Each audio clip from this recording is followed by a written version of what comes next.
Banka, scent for your soul. एक अच्छी खुशबू वास्तव में यादों और भावनाओं का एक शक्तिशाली माध्यम है। मानव जीवन की किसी भी अवस्था में, चाहे वो बचपन हो, युवावस्था हो या वृद्धावस्था हो, अच्छी खुशबू सबके मन में एक सुकून का एहसास दिलाती है। प्रकृति और खुशबू का संबंध बहुत ही पुराना है। इस प्रकृति के ही खूबसूरत पेड़, पौधे, फूल इत्यादि की मदद से इत्र हमारे बीच आया। इत्र यानी खुशबू का एक बेहतरीन पर्याय। हमारे भारतीय महाकाव्यों में सुगंध और इत्र का उल्लेख मिलता है।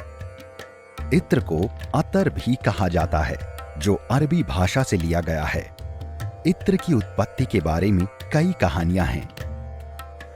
भारत में इत्र का इतिहास उत्तर प्रदेश के एक छोटे से शहर कन्नौज के इतिहास से जुड़ा हुआ है।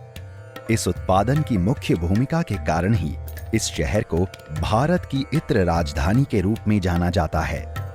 आमतौर पर इत्र का उत्पादन हाइड्रो डिस्टिलेशन और स्टीम डिस्टिलेशन प्रक्रिया से किया जाता है, परंतु कन्नौज में आज भी सबसे प्राचीन पद्धति हाइड्रो डिस्टिलेशन से ही इत्र का उत्पादन किया जाता है। इस प्रक्रिया में कई हफ्ते या महीने भी लग जाते हैं। कई स्टेजेस से गुजरने के बाद हमें 100% प्योर और प्राकृतिक इत्र प्राप्त होता है। इत्र के उद्योग में कन्नौज के जाने माने मैन्युफैक्चरर श्री त्रिलोकी नाथ टंडन जी कई वर्षों से इसी उद्योग से जुड़े हुए हैं। कन्नौज में इत्र उत्पादन में करीब 150 वर्षों से भी अधिक समय से इनके परिवार का महत्वपूर्ण योगदान रहा है। Noorjahan was the great lover of perfumes. It is said in history that she used to take bath with rose water. और नूरजहां नहीं पहचाना क्योंकि उसके टैग में, रात के टैग में उसके गुलाब की पंखुड़ियाँ डाल दी जाती थी, और वो सुबह जब नहाती थी तो पंखुड़ियाँ निकाल दी जाती थी, उस पानी से वो नहाती थी।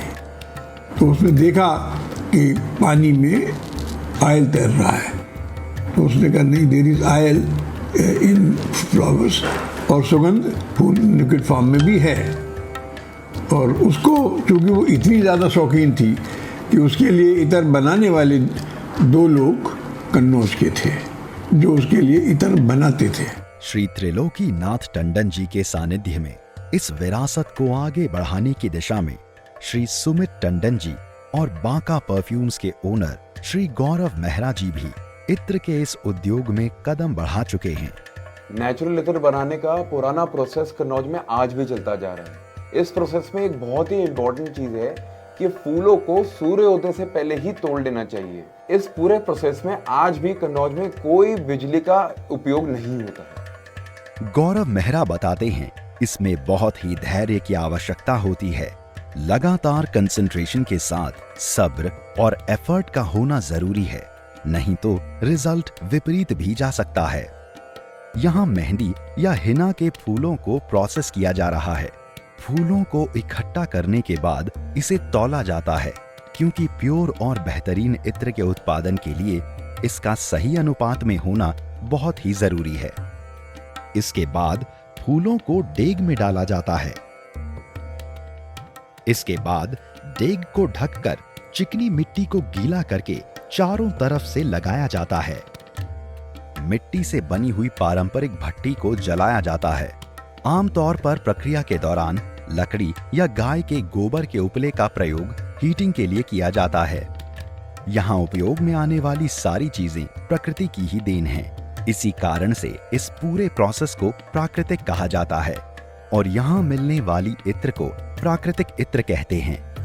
अब जब इसमें स्टीम अथवा भाप का निकलना शुरू होता है तो उसे बांस के हॉलो पाइप की मदद से भपका में इकट्ठा किया जाता है। यहाँ ये बहुत जरूरी है कि समय समय पर सभी कंटेनर्स का तापमान देखते रहना चाहिए। भपका को इतना ठंडा रखना होगा जिससे वो स्टीम वापस लिक्विड में इकट्ठा होता जाए। कड़ी मेहनत और लगन से इत्र बनाने के बाद बारी आती है इसे संभालने की, यानी बॉटलिंग और पैकेजिंग की।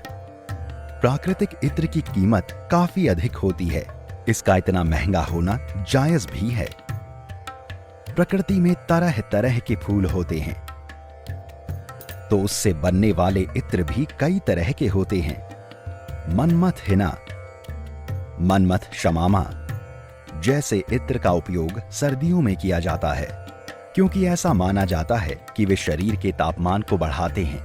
इसी तरह मनमथ जास्मिन, मनमथ खस, मनमथ केवड़ा, मनमथ मोतिया, मनमथ रजनीगंधा, मनमथ मिट्टी जैसे इत्र गर्मियों में उपयोग किए जाते हैं।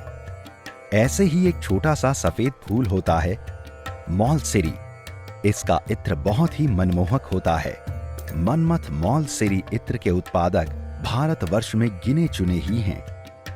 उन्हीं में से एक हैं बांका। मनमथ मॉलसिरी के लिए उन्हें भारत का पायनियर कहा जा सकता है। मॉलसिरी का जो फूल है बहुत छोटा सा फूल होता है, सफ़ेद, और वो जब सूख जाता है तो ब्राउन हो जाता है। और ख़ास बात मौसरी के फूल में ये है कि वो सूखने के बाद भी अपनी खुशबू नहीं छोड़ता है, और उसका इतर जब सूख जाता है तो भी बनाया जा सकता है, फ्रेश में भी बनाया जाता है।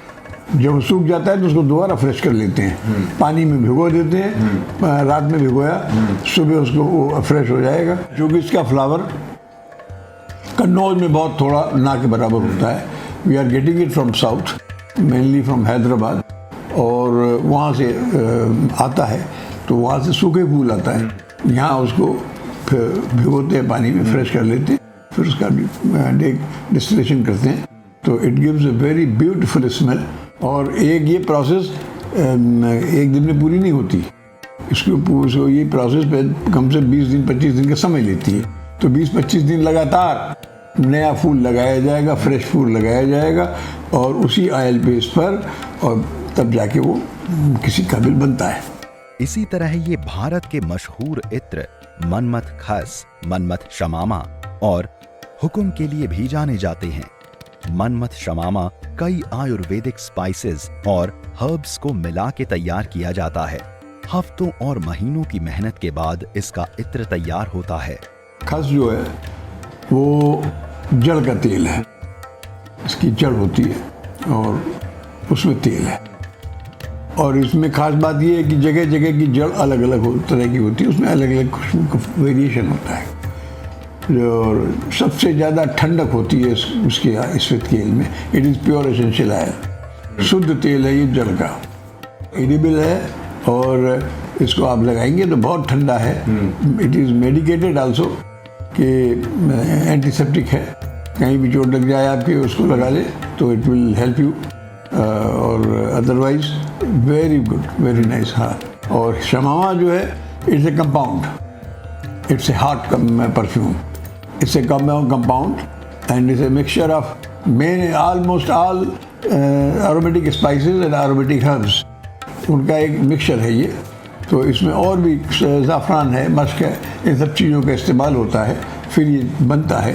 एक इसका कंसाइनमेंट लगभग 1 महीने से ऊपर लग जाता है बनाने में, तैयार होने में, और बहुत गर्म होता है। सर्दियों में इसको आप सूंघेंगे तो आपको थोड़ी गर्मी महसूस होगी। और बहुत ही हुकुम जो हमारा ब्लेंड बना है, बहुत अच्छा बना है आपका ये ब्लेंड, और लास्टिंग भी बहुत अच्छी इसकी है, खुशबू भी बहुत अच्छी है, और मैंने सुबह से लगाया हुआ है, और लेकिन खुशबू भी बहुत बढ़िया दे रहा है। सबसे बड़ी खूबी इसकी है कि ये नेचुरल है, इसमें कोई सिंथेटिक ब्लेंड इन्वॉल्व नहीं है, कोई भी सिंथेटिक इन्वॉल्वमेंट नहीं दिया गया है, प्योर बनाया गया है, नेचुरल बनाया गया है, बहुत खूब बढ़िया चीज़ है। सबसे खास बात यह है कि इनमें किसी भी प्रकार का केमिकल अथवा अल्कोहल का प्रयोग नहीं किया जाता है। पूरी तरह से शुद्ध प्राकृतिक इत्र का उत्पादन किया जाता है। इत्र का महत्व केवल खुशबू तक ही सीमित नहीं है, कई औषधियों में भी इसका उपयोग किया जाता है। एक तरफ इत्र जहां राजसी ठाठ बाट का प्रतीक माना जाता था, वहीं इत्र आज दिन प्रतिदिन की आवश्यकता बन चुका है। इसके बावजूद इत्र के उत्पादन के क्षेत्र में लोग उसके अनुपात में अपने कदम नहीं बढ़ा रहे हैं। एक कोशिश है इस लेगेसी को बहुत ही संभाल के रखा जाए, क्योंकि बहुत कंट्रीज इस मैन्युफैक्चरिंग प्रोसेस में आ चुकी हैं। लेकिन इंडिया का जो इतिहास है वो सबसे पुराना है। इसलिए हमारी ये मोरल ड्यूटी बनती है कि इस विरासत को संभाल के रखें और इसकी रक्षा करें।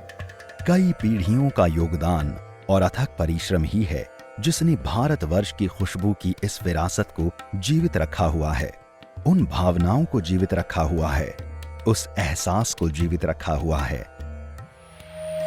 बांका 5 पीढ़ियों से आत्मिक सौंदर्य का प्रतीक।